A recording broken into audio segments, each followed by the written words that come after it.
What's cracking, y'all? You are now watching Boo TV. Appreciate you for stopping in. Like, comment, subscribe, hit the bell, stay notified, and let's get into the topic for today. After watching a recent Kyrie Irving skill compilation, I said I gotta talk about Rod Strickland and do some Rod Strickland content on this channel, man.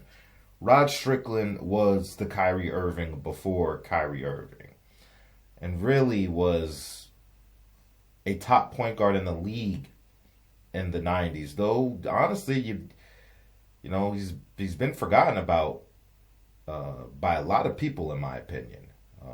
He was sensational, man. I think if you had like the most elite point guards in the league in the 90s, he was just like a notch below them, like fringe probably, right? I think I'm not sure if he ever made an All-Star game now that I think about it. I'm not sure.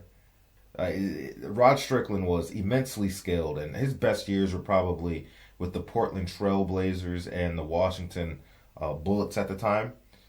But that when I say Kyrie Irving before, listen, ball handling, all that, spin move, finishing at the rim, and probably was a better passer than Kyrie Irving. No question about that. I believe Rod Strickland led the league in assists at least 1 year, averaged a double-double, if I'm not mistaken. The dude was phenomenal. He really was. And when I watch Kyrie play, it's really like, you know, like the video says, it's Kyrie Irving's Godfather. You know what I mean? It's crazy. It's crazy.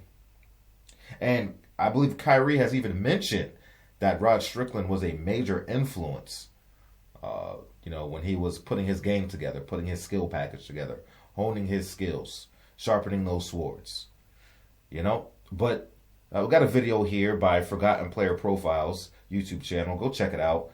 They do a lot of great content on, you know, forgotten players or misunderstood players and underrated players, past players.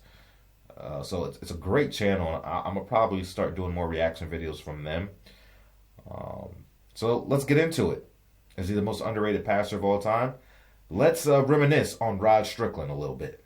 This guy right here had the best handles. You would never know. Rod Strickland. It looked like he was going to lose it at any time. And I'm telling you, he was the best finisher under 6'4" that I ever played with. Led the league in assists. Rod Strickland. Wherever you're at, I love you, baby. You made my game better. He was so cold, man, the way that he used to play. He was shifty. He was crafty. Always seemed to have the ball on a string and dished out some of the nicest dimes you would see. He had a playground style of play similar to modern-day players like Kyrie Irving. But then you find out that Rod Strickland is Kyrie's godfather, and you get a much better idea of why Kyrie plays the way he does. It seemed like a dream situation for a New York point guard to be drafted to his hometown Knicks. But that quickly turned into a nightmare when he didn't get the opportunity he felt he deserved. When he was sent to a better situation early in his career, he excelled with the Spurs, the Blazers, and the Wizards, even being the league's top assist man in 1998. His career was very consistent, but attitude caused him a lot of problems, as bridges were burnt with most of the teams he was on. Additionally, his teams could never find the playoff success that every player wants. But that was never his fault, as Strickland played his best in the postseason. He was never an elite point guard, but he was right on the brink for the majority of his career. Yet you don't hear his name come up with the top point guards of the 90s. Yet it's hard to say that he wasn't when you look at the numbers he put up in his 17-year career. So today, we're going to jog your memory. And actually, I'm watching there, and I see he had the Wizards and the Bullets jersey on. So I remember earlier I said I think they were the Bullets, so he must have been there during the transition from Bullets to Wizards. I don't remember the year they actually switched over. I'm assuming in the late 90s, because he joined the Bullets probably like 96 or 97, 95, 96, 97, something like that. And shine some light on the overlooked career of the original point guard, Rod Strickland. A Bronx native, Rod Strickland spent many years playing for the New York Gauchos AAU team. Once he reached high school, he would be a standout at Truman High, where as a junior, he led the team to the 1984 Class A state championship, and he would even hit a game-winning reverse layup with a second left in overtime. He would finish the game with 24 points, 6 rebounds, and 8 assists as he won MVP. And like a lot of great prospects, he would transfer to Oak Hill Academy for his senior year, not only for the competition, but also to improve his academics. And in his first pickup game, he showed his coaches and many scouts in attendance that he was a special talent. Strickland would attend DePaul University as a highly touted freshman going into the 1986 season. The Blue Demons had just lost their best player, Tyrone Corbin, to the NBA, and had lost their starting point guard, Kenny Patterson, to graduation. But they were still a good veteran team with the starting lineup consisting of 4 upperclassmen. But even as a freshman, Strickland would outshine them all. He would play all 31 of the team's games, starting 23 of them.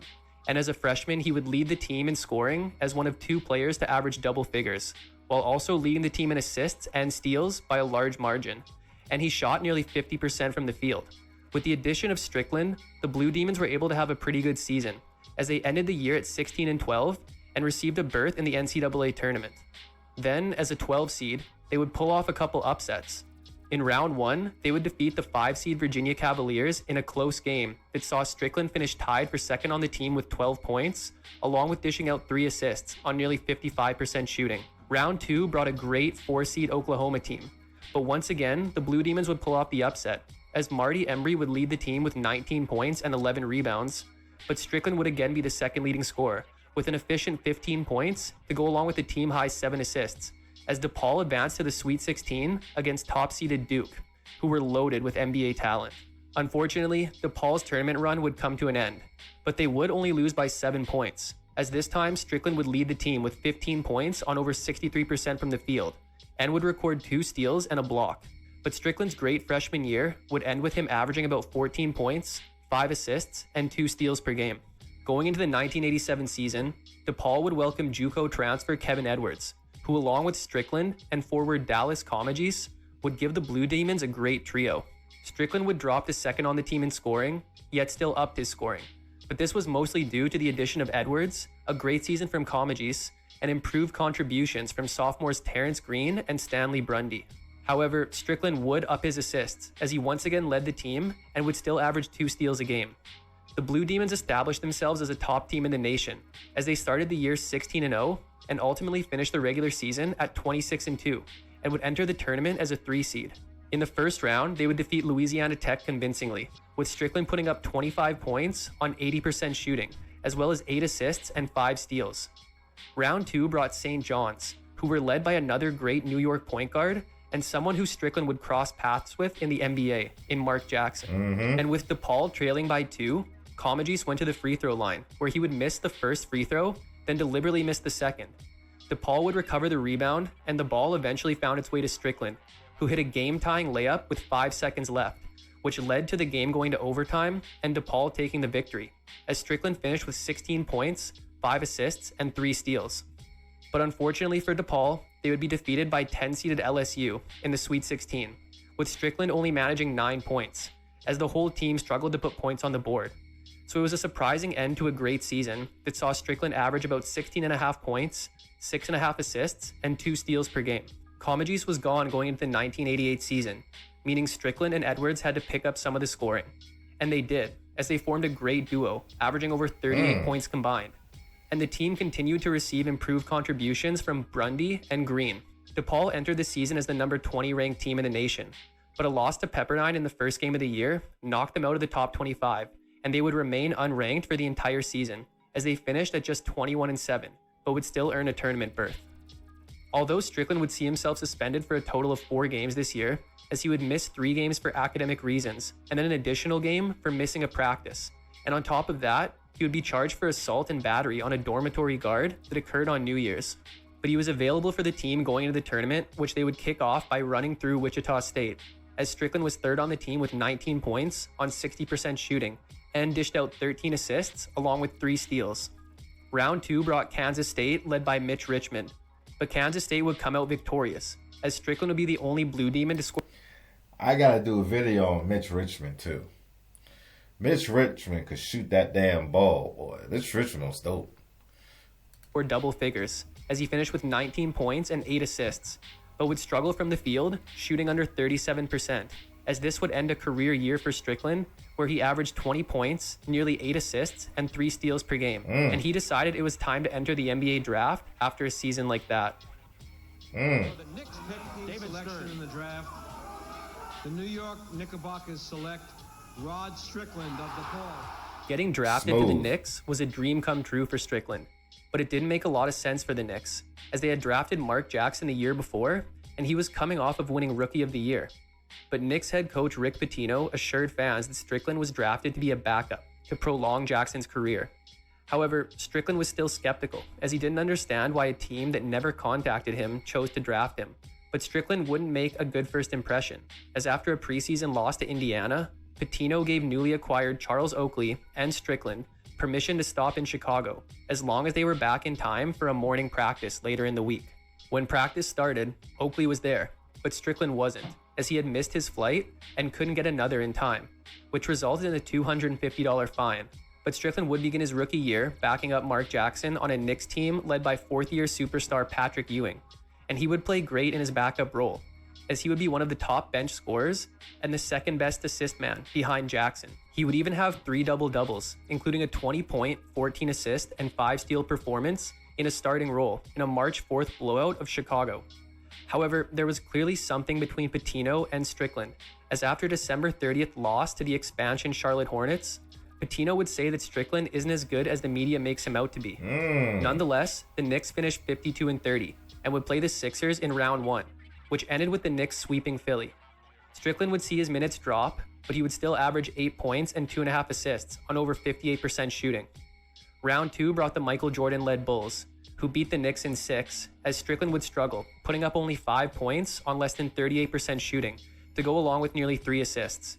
But Strickland's rookie season ended with him averaging nearly 9 points, 4 assists, and a steal per game, as he was named second team All-Rookie.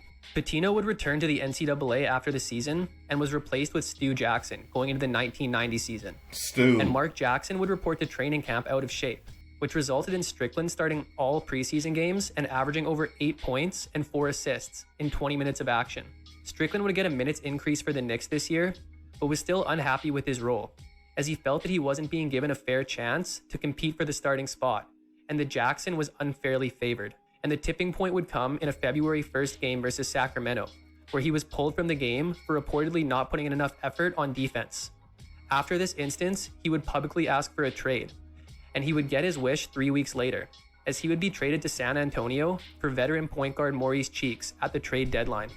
Strickland would join a great Spurs team led by another superstar big man in David Robinson, but also featured great players like Terry Cummings and a rookie Sean Elliott. Strickland would come off the bench his first 3 games before becoming the team's starter, and he would show his talent by putting up about 14 points, 8 assists, and 2 steals, while also recording 6 double-doubles and a 17-assist game on March 12th versus Minnesota.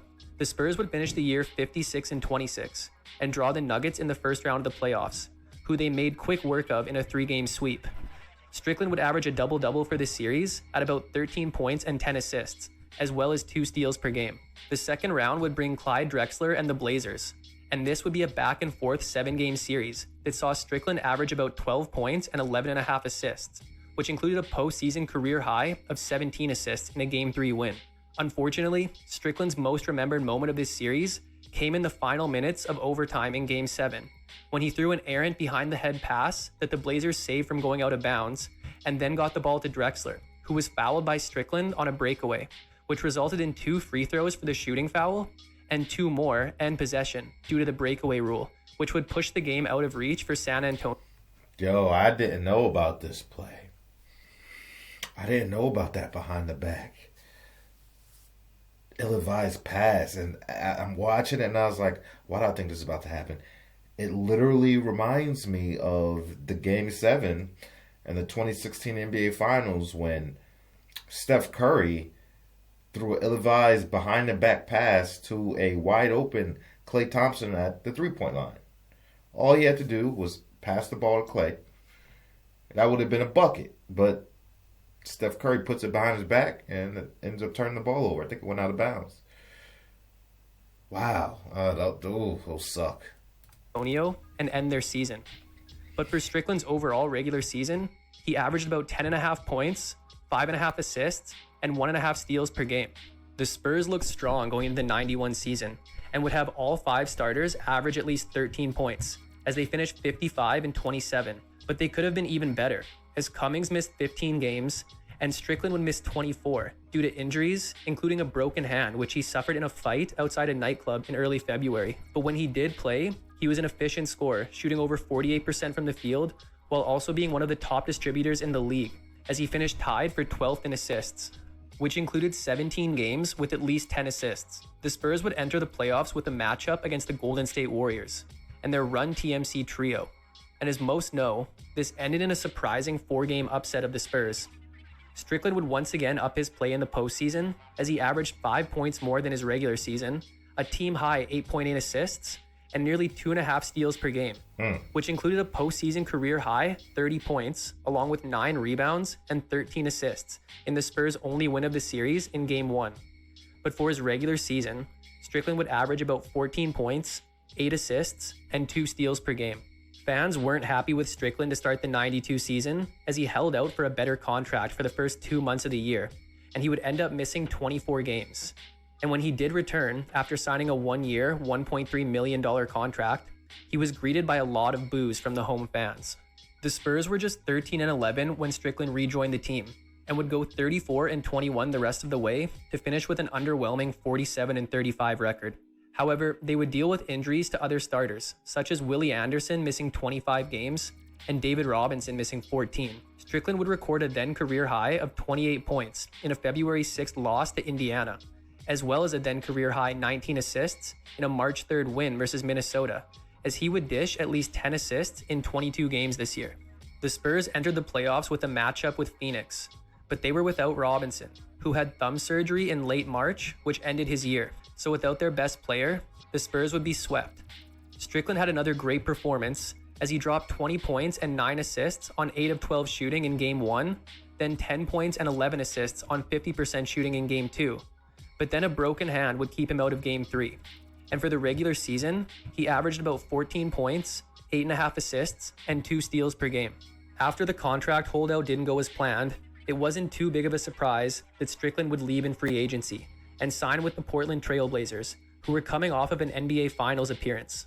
Portland was an interesting choice, as Strickland had made it clear at the beginning of his career that he wanted to be a starter, but would sign with a team who had an established starting point guard in Terry Porter. But although Strickland started just 35 of the 78 games he played, he still received over 31 minutes per game and finished as the team's 4th leading scorer and top assist man on a career-high 48.5% shooting. Unfortunately for Strickland and the Blazers, their star player Clyde Drexler started declining this year, as he dealt with a nagging hamstring injury that would keep him out of 33 games. The Blazers were still a good team and finished 51-31, but without Drexler playing at a superstar level, they weren't really seen as a true contender anymore. The Blazers would match up with Strickland's former team in round 1, but would be defeated by San Antonio in 4 games, as Drexler was only able to play in 3 games, and the top 3 scorers from the regular season struggled to find their shot, as none of them shot above 42%. Strickland would play well and would start all 4 games alongside Porter in the backcourt, but even though he averaged nearly a double-double, it wouldn't be enough in a close series where every game was decided by 9 points or less. And Strickland's first season in Portland would end with him averaging about 13.5 points, 7 assists, and 1.5 steals per game. Strickland would have his best season to date in 1994. He would play in all 82 games and split time starting with Porter, but ultimately would start 58 games to Porter's 33.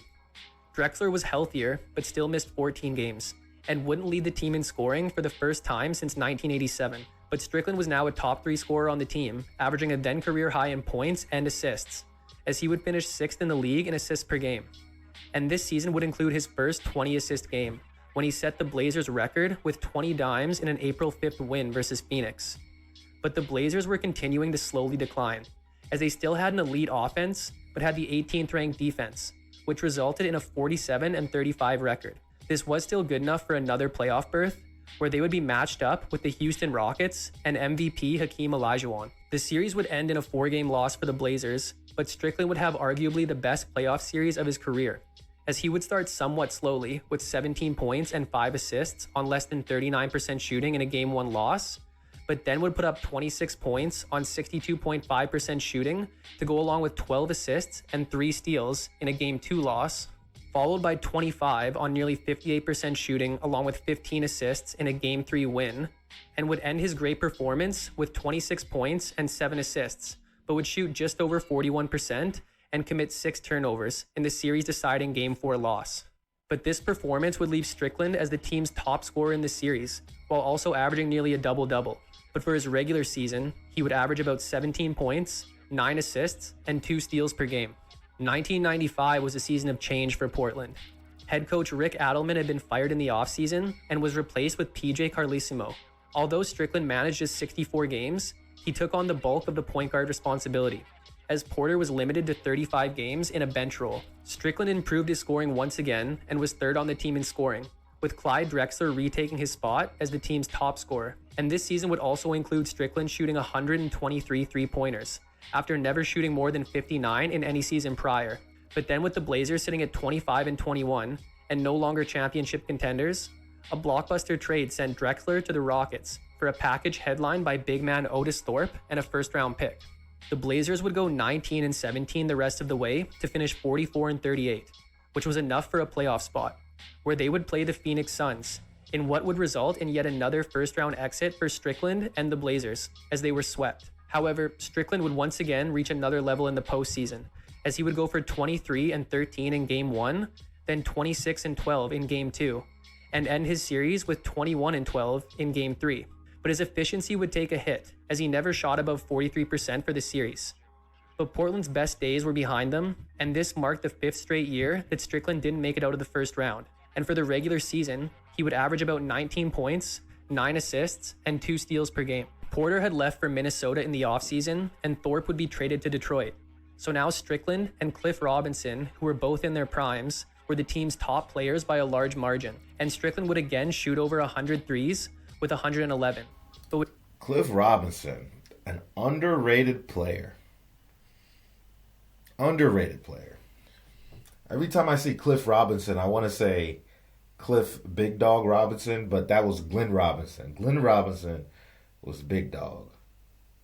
And Jerome Williams was the Junkyard Dog. Would never shoot more than 77 after this season.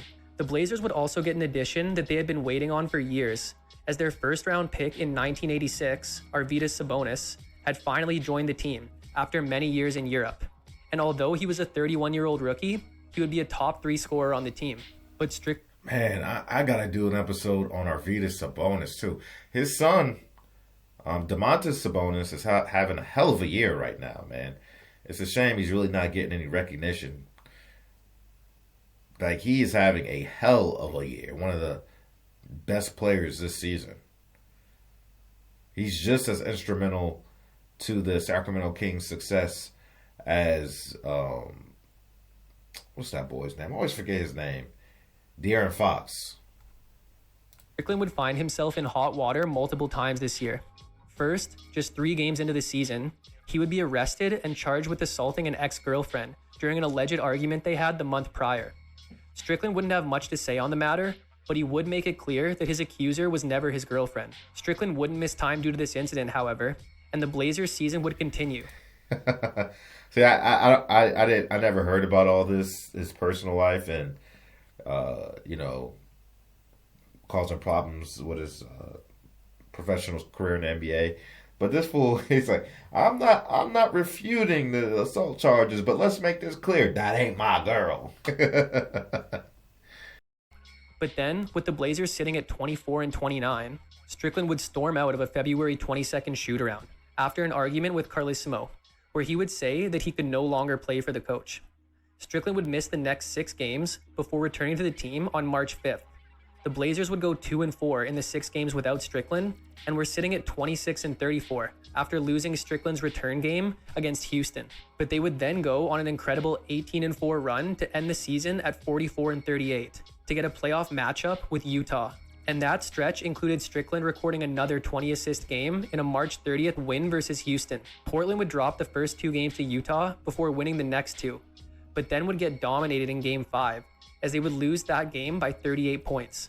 Sabonis would have a great postseason debut, averaging 23.6 points and 10.2 rebounds, and Strickland wouldn't be far behind, as he put up yet another great postseason performance, averaging over 20 points and 8 assists. But he would disappear in Game 5, as he put up just 10 points on 5 of 16 from the field. So it would be yet another first-round exit for Strickland, but his regular season saw him average about 18.5 points, 9.5 assists, and 1.5 steals per game. So after the blow-up with Carlesimo, it was unlikely that Strickland would be on the team in 1997. And that became a reality when he was traded to Washington, along with teammate Harvey Grant, on July 15th, for a package headlined by second-year forward Rasheed Wallace. And as good as Wallace was, this trade made a lot of sense, as now the Bullets, with their frontcourt duo of Chris Webber and Juwan Howard, had one of the top point guards in the league to run the offense. The Bullets would go through 3 coaches this year, but their trio of Webber, Howard, and Strickland combined for over 56 points per game, as Strickland would play all 82 games for the final time in his career. Additionally, Washington would receive some solid scoring from starters Calvert Chaney and George Mirasan, as well as sixth man Tracy Murray, as the Bullets would record their first winning season in over a decade. And their Wasn't George Mirasan like 7'3", 7'4", or something like that? Let me look that up. Just looked it up. He was 7'7". Yep, I knew he's one of the tallest players in the league history. Their 44-38 record would be enough for their first playoff berth since 1988. Unfortunately for Washington, they had to play the Chicago Bulls in the first round, and the series went as expected as the Bulls swept them. But it was a close series, as Chicago won Game 2 by just 5 points behind a 55-point performance from Michael Jordan, and then won Game 3 by a single point. Strickland would end up leading the team in scoring at almost 20 per game, to go along with the team leading 8.3 assists, as well as finishing tied for second in rebounds. But Strickland's first season in Washington ended with him averaging about 17 points, 9 assists, and 1.5 steals per game. The Bullets were no more going into 1998, as they had been rebranded to the Washington Wizards. Webber and Howard would have good years, en route to being the top scorers on the team, and Chaney and Murray would up their scoring as well, but Mirasan would miss the season with injuries. The Wizards would boast a top 10 offense in the league, and a big part of that was due to Strickland playing arguably the best season of his career. His scoring remained the same at about 18 a game, but he would drop a career-high 37 points along with 8 rebounds and 10 assists in a January 11th loss to Atlanta. But his bigger accomplishment would come in the assist department, as he would average double-digit assists for the first and only time in his career, as he recorded 44 games with at least 10 assists, including his final 20-assist game to go along with 21 points in a February 10th win versus Golden State, and his 10.5 assists per game would lead the league. And although he surprisingly wasn't selected to the All-Star game, he would be voted to the second-team All-NBA. The Wizards would finish with a similar record from the year prior at 42-40, but this wouldn't be enough. That's crazy. He didn't get an All-Star bid for that. Oof. Enough for a playoff spot, marking the first time in his career that Strickland missed the playoffs. And his regular season would end with him averaging close to 18 points, a career-high 5.3 rebounds, and a career-high 10.5 assists, to go along with 1.5 steals per game. A blockbuster trade occurred during the 98 playoffs that saw the Wizards ship Chris Webber to Sacramento for Mitch Richmond and Otis Thorpe. Richmond was coming off 6 straight All-Star seasons, but at 33 years old, he was definitely a downgrade from Webber. The Wizards would get similar scoring from the trio of Richmond, Howard, and Strickland during the lockout-shortened 99 season, and Strickland would average nearly 10 assists per game for the second straight year. However, Washington's overall offense declined, as Chaney's scoring dropped significantly, and Murray missed 14 games, while also seeing a big scoring drop. And this was reflected in their record, as they finished 18-32, missing the playoffs for the second straight year. And Strickland's season would end with him averaging about 15.5 points, 10 assists, and 1.5 steals per game. The 2000 Wizards continued to decline, as Howard and Richmond put up the lowest scoring averages of their career, and Strickland's contributions dropped as well, as he also missed 15 games. The Wizards would also go through 2 coaches this season, marking 6 different coaches in Strickland's 4 years with the team. Overall, this would be a pretty uneventful season for the Wizards, and it would end with Strickland averaging about 12.5 points, 7.5 assists, and 1.5 steals per game. The 0-1 season would find Strickland in the headlines again. He would be arrested right before the start of the year on October 29, when he refused to leave a nightclub that authorities were clearing out because of overcrowding. But he would be released and with the team to begin their season on October 31st. Juwan Howard was having a bounce-back year, and Richmond was still a solid scorer, but would miss a lot of time with injury as second-year guard Richard Hamilton was cementing himself as the team's future two-guard. The Wizards were having a horrible year, as they were sitting at 5-24 after a December 27th loss to New York, a game in which Strickland did not start and only played 18 minutes after sleeping through a practice earlier in the week. But he would then miss the team flight to Miami for their next game, as well as their practice before the game, without an explanation. The Wizards felt it was likely defiance due to his reduced role in the New York game. Looks like now everything's just starting to unravel for Rod. And they suspended him for the Heat game. He would then only play in 4 more games for the Wizards before he was bought out on March 1st. Then a few days later, he would sign with Portland, where he would play 21 games in a bench role, yet would make a return to the playoffs, but would be played quite sparingly, as the Blazers were swept by the Lakers. And Strickland's regular season would end with him playing a total of 54 games, as he averaged about 9 points, 5.5 assists, and a steal per game. Strickland would sign with the Miami Heat shortly before the 02 season, as they were looking for someone to replace Tim Hardaway, who they had traded to Dallas in the offseason. The Heat were coming off a strong year and were led by franchise legend Alonzo Mourning and swingman Eddie Jones, and Strickland would slot in as the team's starting point guard and would have a solid season. But even though the Heat had the top defense in the league, they also had the worst offense, which led to a disappointing 36-46 record, as they would miss the playoffs. Strickland's best years were behind him, and he would spend the rest of his career bouncing around teams as a rotation player. But for his last season as a starter, he averaged about 10 points, 6 assists, and 1 steal per game. Strickland would sign with Minnesota shortly before the 03 season, where he would play in 47 games, starting 8 of them, for a T-Wolves team led by superstar Kevin Garnett and forward Wally Szczerbiak. Although Strickland didn't have a huge role, the Wolves were a good team and would finish the year 51-31, as they would make the playoffs to play the Lakers in what would be Strickland's final postseason appearance. Strickland would play in every game in the series and would put up 10 points, 5 assists, and 2 steals off the bench in a Game 1 loss. But his contributions would decrease as the series went on, and the Lakers would end up winning the series in 6. But for his regular season, he averaged about 7 points, 4.5 assists, and 1 steal per game. Strickland was without a team to begin the 04 season, but then the Orlando Magic, in the midst of a 19-game losing streak, signed Strickland on November 25th. He would play a backup role to Tyronn Lue, but the Magic were a train wreck and were sitting at 17-45 at the beginning of March, when Strickland would request a release, which the Magic granted. He would then sign with Toronto a few days later to help fill in for the injured Alvin Williams. Strickland would appear in 15 games with Toronto, but they would also struggle this year and finish at 33-49. And Strickland's overall regular season saw him average about 6 points, 4.5 assists, and half a steal per game. Strickland would sign with the Houston Rockets on January 19th of the 05 season, as they were also dealing with a lot of injuries.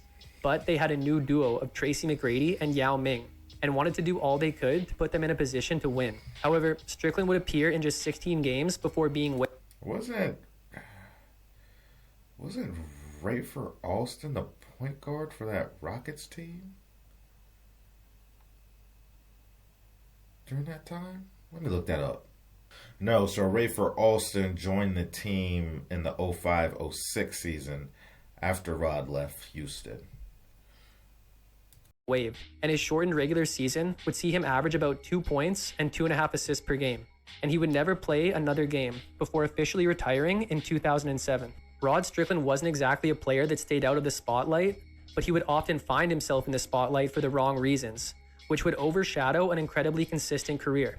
He came into the league with the playground style of many of the great New York point guards, but wasn't happy with his lack of playing time. When he got a chance in San Antonio, he ran with it and had some great seasons that he only continued to improve upon during his first stint in Portland and his few years in Washington, where he was one of the top point guards in the league. He was one of those guys that was labeled with an attitude problem that followed him most of his career, although he didn't help himself with some of the decisions he made, like missing practices and games. But when he was on the court, he was one of the most underrated at his position. And if his 5-year stretch with over 17 points and 9 assists per game doesn't prove that, you just have to look at how he always stepped his game up in the postseason and never shied away from the big moment. He was one of the greatest passers the league has ever seen, and did it with a flair while embarrassing defenders with his crafty handles. But he could never find his way into the upper echelon of point guards of his era, yet still deserves the respect and appreciation that those point guards receive. But that's it for today's episode on Rod Strickland. Hope you enjoyed it, and don't forget to subscribe for more videos like this one. You may also want to check out this video on his fellow New York point guard who he clashed with in New York, or this one on one of his teammates for a few years in Washington.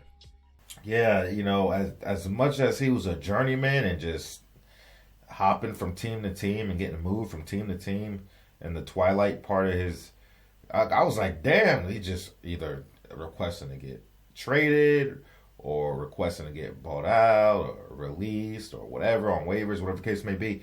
It's like, what was this guy? I'm sure he wasn't buying a house every time he moved from one city to another, one state to another. What was he, living out of a backpack as frequent as this guy was moving and shuffling? It's a shame.